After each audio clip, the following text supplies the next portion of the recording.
Corporate sarpanch.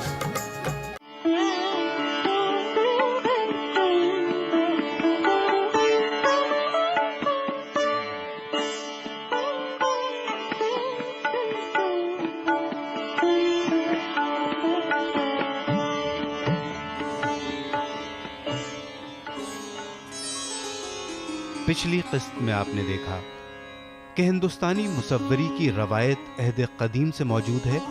ہندو، بودھ اور جین مذہبوں کی عبادت گاہیں مختلف نقش و نگار اور تصویروں سے آراستہ تھیں. 10ویں صدی میں تاڑ کے پتوں پر بنے فن پارے مذہبی رسم و رواج کے لیے مخصوص تھے. پھر ہندوستان میں اسلامی حکمرانوں کی آمد کے بعد منظرنامہ بدلتا ہے اور منییچر پینٹنگز میں عربی اور فارسی اثرات دکھنے لگتے ہیں.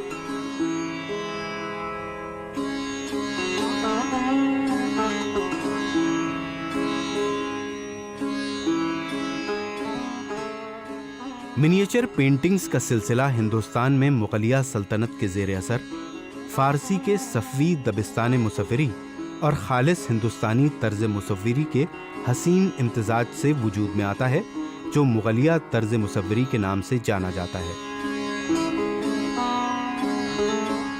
حقیقت نگاری، شائستگی و لطافت، رنگ آمیزی کی مہارت اور رنگوں کا حسین امتزاج اس طرز کی خصوصیات ہیں.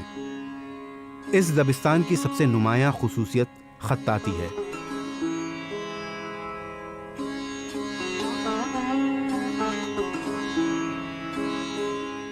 یہ فن اکبر کی سرپرستی میں نشو و نما پاتا ہوا عہد جہانگیر میں اپنے عروج پر پہنچتا ہے اور شاہ جہاں کے دور حکومت میں پختگی و بالیدگی کی منزل سے آشنا ہوتا ہے.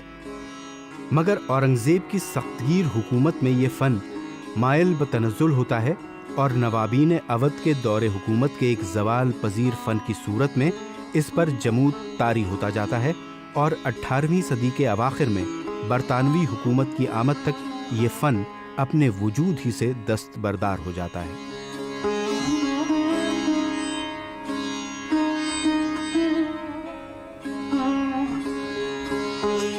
مغل حکمراں مرکزی ایشیا سے ہندوستان آئے. وہ امیر تیمور لنگ کی نسل سے تھے. انہوں نے شمالی ہندوستان سے اپنی سلطنت کے قیام کا آغاز کیا. 16ویں صدی کے وسط سے 17ویں صدی تک ان کی طاقت عروج پر رہی. ان کا اقتدار پورے ہندوستان پر قائم ہو گیا اور مغلیہ سلطنت کو مشرق کی عظیم طاقت تسلیم کر لیا گیا. مغلیہ عہد کے ان منییچر پینٹروں کا فن پوری طرح حکمرانوں کی مدد پر منحصر رہا، جس سے اس فن کا نشیب و فراز وہی رہا جو مغلیہ سلطنت کا رہا. جب تک وہ پھلتی پھولتی رہی، یہ بھی پھلتا پھولتا رہا، اور جیسے ہی اس پر زوال آیا، یہ بھی زوال پذیر ہو گیا. بادشاہ ہمایوں نے سب سے پہلے اس جانب قدم بڑھایا اور فارس سے 2 فنکاروں کو اس کام کے لیے لایا. بادشاہ ہمایوں اور پھر اس کے بیٹے اکبر نے منییچر پینٹنگ کے فن کو فارس سے ہندوستان میں متعارف کرایا.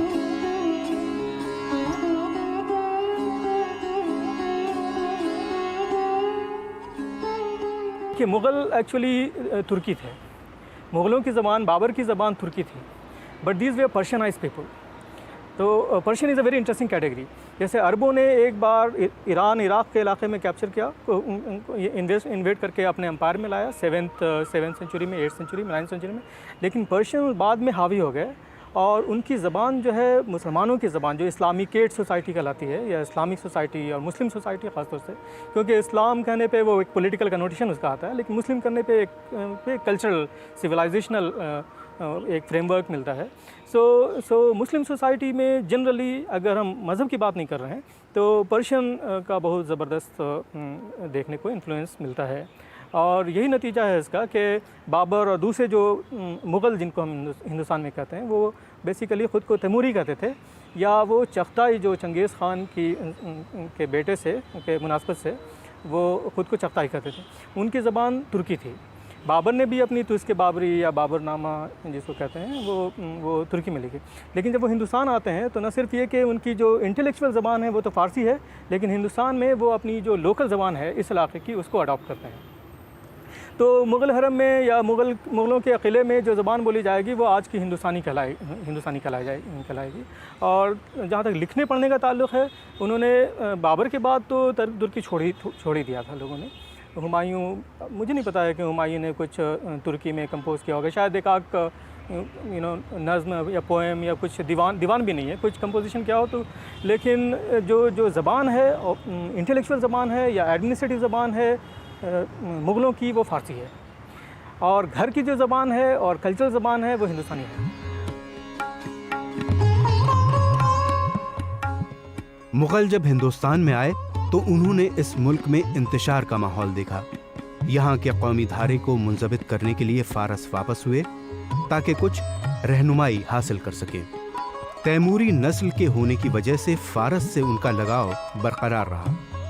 تاریخی اعتبار سے فارس اور ہندوستان کا جغرافیہ آج کی بنسبت بہت زیادہ قربت کا رہا ہے, یہاں تک کہ دونوں کی سرحدیں بھی ملتی تھیں. آج ان دونوں کے بیچ افغانستان حائل ہے. مغلوں سے پہلے بھی دونوں ملکوں کے درمیان تہذیبی اشتراک کے ثبوت ملتے ہیں. اکبر کو فارس کے بہت سے عہدیداروں سے مدد بھی ملتی رہی اور اس کے دور حکومت میں ان عہدیداروں میں اضافہ بھی ہوتا رہا.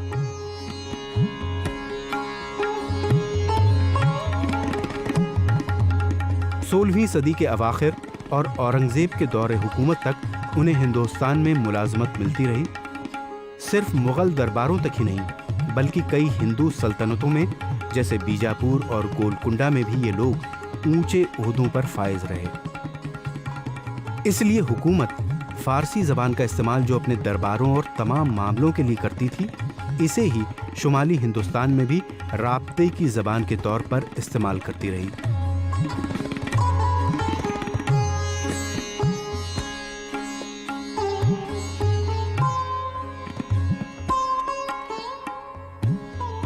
موجودہ مقامی رسم و رواج کا اشتراک بھی بڑی فراخ دلی کے ساتھ عمل میں آیا. لوگوں کے افعال و کردار میں بھی فارسی اور ہندوستانی عناصر مشترکہ نظر آئے. ادب، فن تعمیر اور صنعت و حرفت، یہاں تک کہ باغبانی میں بھی دونوں ملکوں کی مہارت کا حسین امتزاج دیکھنے کو ملتا ہے. فارسی کو عدالتوں اور اعلیٰ عہدیداروں کے درمیان سرکاری و ادبی زبان کی حیثیت حاصل ہو گئی، جو دھیرے دھیرے تعلیم یافتہ ہندوستانیوں اور پھر عام لوگوں کی بھی زبان ہو گئی. وہاں شاید مذہب کے نام پہ وہ ڈسکریمنیٹ نہیں کرتے کہ یہ مسلمان ہیں اور یہ ہندو ہیں، بلکہ میرے خیال سے ایتھنیسٹی زیادہ امپورٹنٹ تھی اس مغلوں کے کانٹیکس میں. ایتھنیسٹی کہ کون ترک ہے، کون افغان ہے، کون ہندوستانی ہے، کون مراٹھا ہے، یہ زیادہ امپورٹنٹ تھا. اور so long as you are not opposed to the political authority of the time, if you are not opposed to the authority of the Mughal Empire, then you are a part of it. اور جس کا نتیجہ ہے کہ composite culture جس میں ہر طبقے، ہر مذہب کے لوگ، ہر ایتھنیسٹی کے لوگ، ہر زبان کے لوگ فلرش کر سکتے تھے. جیسے ہم نے بتایا پہلے کہ وہ ترک تھے لیکن فارسی زبان میں آ کے باتیں کر رہے ہیں، لیکن یہاں کی جو زبان ہے برج، اودھی اور یہ ساری چیزیں، اور پورا ورناکولر ایک ڈومین ایمرج ہوتا ہے. یہ ہندی جو ہم بولتے ہیں یہ 14 سینچری سے ایمرج ہو رہی ہے. پنجابی، بنگالی، یہ ساری لینگویجز ایمرج ہو رہی ہیں اس پیریڈ میں. اس میں پولیٹیکل کانٹیکس امپورٹنٹ ہے. اس میں صوفیوں اور بھکتیوں کا یوگدان بہت بھکتی جو سنت ہیں ان کا یوگدان بہت ہے، کیونکہ ان کی کمپوزیشن دیکھیے. آپ نے جین کے بارے میں کہا، بدھسٹ لٹریچر کے بارے میں، بھکتی لٹریچر دیکھیے اس زمانے کا، اور صوفی لٹریچر دیکھیے. یہ یہاں کے عام آدمی کی زبان میں مذہب کی باتیں کر رہے ہیں. عام آدمی کی زبان میں ایک ایسے پولیٹیکل کانٹیکس میں جہاں ہاسٹیلٹی نہیں ہے، پولیٹیکل اسٹیبلٹی ہے، پیسفل کو ایگزسٹنس ہے، اور جس کو ہم بعد میں سنکریٹزم، سنتھیسس بھی کہتے ہیں، جس میں مشترکہ تہذیب کہتے ہیں اردو میں وہ، اور یا گنگا جمنی تہذیب ہے کہ جس میں یہ تفریق نہیں کرتے ہیں کہ ارے وہ آپ ہندو ہیں تو الگ ہیں، مسلمان ہیں تو الگ ہیں، ہندو یہاں کے ہیں، مسلمان فارینر ہیں. یہ سب کیٹیگریز نہیں تھیں. یہ سب کیٹیگریز بعد کی ہیں. یہ ضرور تھا کہ لوگ یہ جانتے تھے کہ وہ راجپوت ہیں، کہ مراٹھی ہیں، مراٹھا ہیں، یا افغان ہیں، یا مغل ہیں، ایرانی ہیں یا تورانی ہیں. یہ کیٹیگریز امپورٹنٹ تھی. یہ ایسا نہیں تھا کہ وہ نہیں جانتے کہ وہ مسلمان ہیں یا نہیں ہیں، ایسا نہیں تھا. بٹ یہ جو کمیونل کنسولیڈیشن جو ہوا ہے مذہب کے نام پہ، وہ شاید بعد کی چیز ہے. منیچر پینٹنگ بھی ہندوستان میں درآمد کیے جانے والے بہت سے فنون اور صنعتوں میں سے ایک ہے جو یہاں کے ماہر دستکاروں میں منتقل ہوئی ہے۔ بادشاہ بھی ذاتی طور پر ان کے فروغ میں دلچسپی لیتے تھے، ان کے فروغ کے طریقوں کا تعین کرتے تھے۔ ہندوستان اور فارس کے ماہرین دونوں کے قدر مشترک کا دھیان رکھتے اور خود بھی پینٹنگ میں اپنے خیالات کی ترجمانی کرتے تھے۔ مغلیہ دبستان کے منیچر آرٹ سے جو اس سلطنت کے بانیوں کی تحریک سے عمل میں آیا تھا، اس وقت کے حکمرانوں کی ذہنیت کی جھلک بھی سامنے آتی ہے۔ اس سے نہ صرف مغل دربار کی اجارہ داری جھلکتی ہے، بلکہ ہندوستانی فنکاروں کی قوم پرستی کا بھی اظہار ہوتا ہے۔ فنکار جو برش پر اپنی مہارت رکھتے تھے، ایک نئے سٹائل اور ٹیکنیک سے آشنا ہوئے اور اپنی الگ شناخت بنانے میں کامیاب ہوئے۔ بھارتی لگو چتر جو ہیں ان کی ایک اپنی وشیشتا ہے، اس کو انگریزوں نے نام دیا ہے منیچر۔ منیچر مین منی پلس پکچر، تو وہ منیچر ہو گیا۔ اس کا مطلب ہماری جو پکچرز ہیں وہ چھوٹے سائز کی تھی، چھوٹے کینوس میں تھی، تو آٹومیٹیکلی کیونکہ جب یورپ میں بڑے سائز کی پینٹنگ بن رہی تھیں، تب انڈیا میں چھوٹے سائز کی پینٹنگ بن رہی تھی، چھوٹے کینوس پہ، چھوٹے پیپر پر، ہینڈ میڈ پیپر پر۔ تو ہینڈ میڈ پیپر پہ پکچر بنانا ہی اس کو دوسرے آرٹ فارم سے الگ کرتا ہے۔ پھر اس کی جو مائنیوٹ ورک مین شپ ہے یا ڈرافٹ مین شپ جسے کہتے ہیں، وہ اتنی الگ ہے یورپین آرٹ سے یا انڈیا کے دوسرے آرٹ سے کہ وہ اس کو اپنے آپ میں الگ کر دیتی ہے۔ اس لیے اس کو یہ ڈفرینشیٹ کرنا کہ وہ الگ ہے، وہ الگ ہے ہی، اس کو دیکھتے ہی الگ پتہ چل جاتا ہے کہ یہ منیچرز ہیں، یہ ہندوستان کے یا انڈیا کے یہ منیچرز ہیں۔ مغل دربار کے آرٹ میں اس نئے طریقے کی آمیزش نے نہ صرف برتاؤ کو بلکہ جذبات و محرکات کو بھی متاثر کیا۔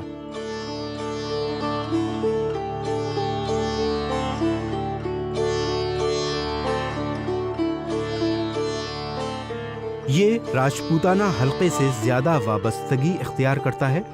جہاں مغل آرٹ دربار کی مادی زندگی کا خاکہ پیش کرتا ہے، وہاں راجپوتانہ تصاویر میں ہندوستانی روایت، خانگی موضوعات، وطن پرستی اور عقائد کی جھلک ملتی ہے۔ جو دیکھنے میں آتا ہے کہ یہ دو طرفہ ہے اور پیسفل ہے، اور وہ دونوں ایک دوسرے سے بورو کر رہے ہیں، اور مغلوں کو راجپوتوں کی ضرورت تھی، راجپوتوں کو بھی مغلوں کی ضرورت تھی، اور مغل بھی ایک طرح کے راجپوت تھے۔ مغل بھی اسی طرح کے راجپوت تھے جیسے افغان بھی ایک طرح کے راجپوت تھے راجپوتوں کی نظر میں، کہ these are martial races, these are political, these are politically strong people, these are military people, and these are the people who have the power to rule. So ان کے جو تعلقات ہیں وہ دیکھنے میں آئے گا صاف صاف کہ یہ دو طرفہ ہیں، اور اس میں کہ راجپوت ہندو ہیں اور مغل مسلمان ہیں، یہ بات کی چیز ہے، اور یہ پولیٹیکل چیز ہے۔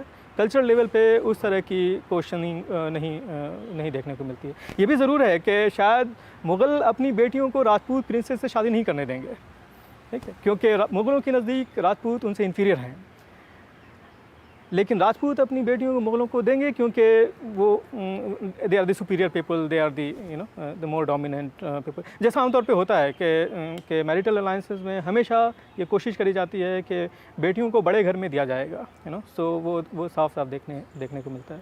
لیکن شاید کمنل پوائنٹ آف ویو سے لگے گا کہ نہیں یہ تو درست نہیں ہے، یہ ایک طرفہ معاملہ ہے، لیکن یہ ایسا تھا۔ فارسی مصوری میں خطوط اور رنگوں کے استعمال کی طرح ہندوستانی مصوری میں بھی یہ دونوں خصوصیت پوری آب و تاب کے ساتھ جلوہ گر ہیں۔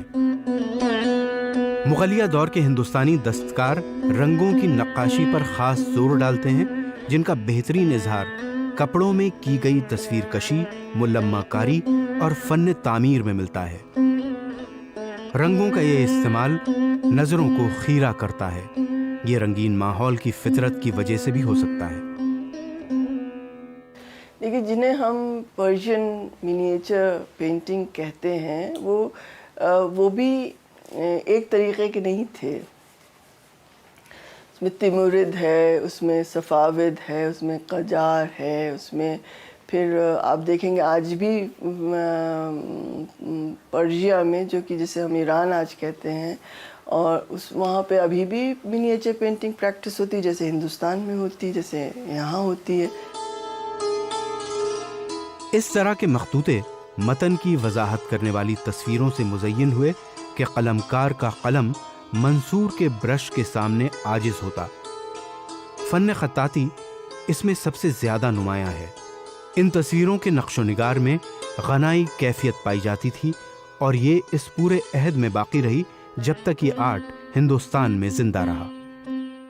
یہ دیکھیے کلچر جو فارسی کا تھا یا پرشین کلچر تھا، یہ اس وقت ایلیٹ کلچر ہے جس وقت کی ہم بات کر رہے ہیں۔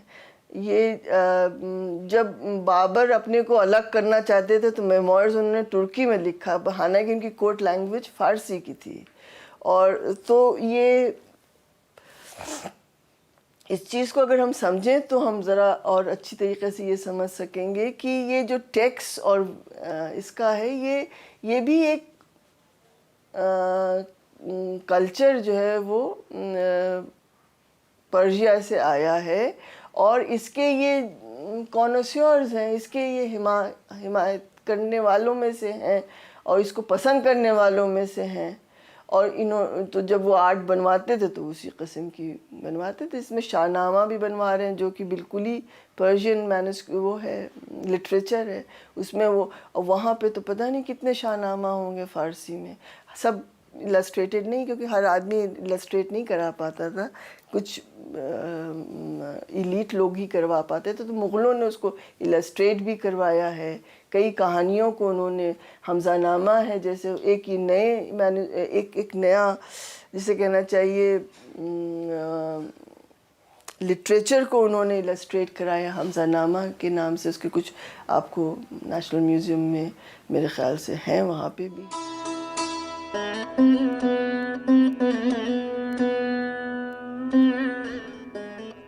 فارسی چہرے 15ویں صدی کے دوران کلپ سوتر کے مخطوطے میں دکھائے جانے والے گہرے نیلے اور سنہرے رنگوں کے استعمال کا تعارف پیش کرتے ہیں، اور سرحدوں پر نظر آنے والے شکار کے مناظر مغربی ہندوستان سے طرز مصوری پہ اثر انداز ہونے والی فارسی طرز مصوری کے آغاز کی نشاندہی کرتے ہیں۔ ہندوستان میں آنے والی یہ فارسی مصوری مخطوطے کی شکل میں تھی۔ اس مخطوطے کی بہترین مثال نعمت نامہ یعنی کھانے پکانے کے طریقے پر مشتمل کتاب کی شکل میں پیش کی جا سکتی ہے، جسے مصوری کی ایک نئی جہت کے طور پر مالوا میں پیش کیا گیا ہے۔ خطاطی کی ابتدا مالوا کے غیاث الدین خلجی سے ہوتی ہے، اور نعمت نامہ میں دکھائے گئے بادلوں کے غولے، پھولوں سے لدے ہوئے درخت، پس منظر میں عورتوں کے ملبوسات میں فارس کے اثرات صاف نظر آتے ہیں۔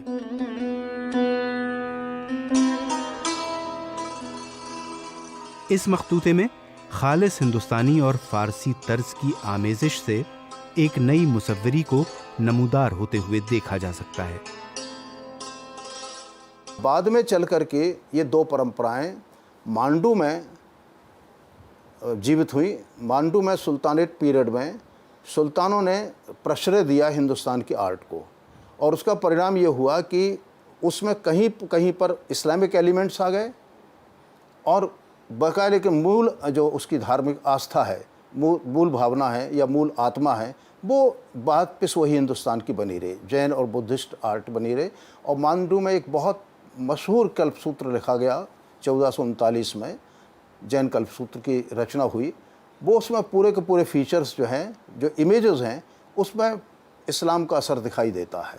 وہ شاہ جو اس سمے رہا ہوگا، سلطان رہا ہوگا، اس کی آئیکونوگرافی تک ملتی ہے، اس کی داڑھی کی طرح سے جین منیوں کی داڑھی بنا دی، اس طرح کا سوروپ تک ملتا ہے۔ تو اس سے پتہ لگتا ہے کہ اس میں یہ بلینڈ ہوا وہاں پر۔ اور اسی کے ساتھ میں دوسری بات ہوئی، وہیں پر مانڈو میں نمت نامہ جیسی ایک کتاب لکھی گئی، اور اس طرح کے بکس لکھے گئے جو مسلم رائٹرس نے لکھی تھی۔